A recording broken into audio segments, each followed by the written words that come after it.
This is what you do if you want to wipe entire squads in Warzone. I'm going to give you 3 tips to help you win those fights. But before we even get into any tips, the #1 rule for quad fights is you have to separate them. If you see a team stacked together, do not fight that. That is more than one. You can see here, this enemy's trying to snipe me, but he's out in the open, so I land on him and immediately down him.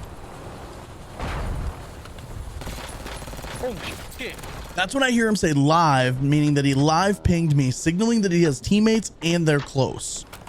Live.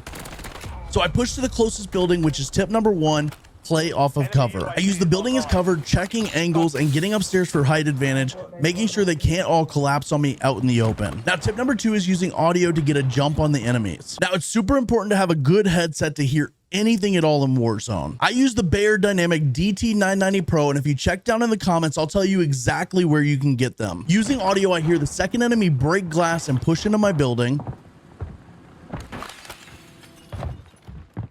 His footsteps telling me he's coming up my stairs slowly, allowing me to get good positioning and down him without taking any damage. Oh, fuck me, he's up there. He's upstairs. Again, in proc chat, he's telling his teammates my location, and I hear glass break, so I check where I heard the audio from. Seeing an enemy in the window, I hit really good shots and get the down. Now, this is where tip #3 is super important.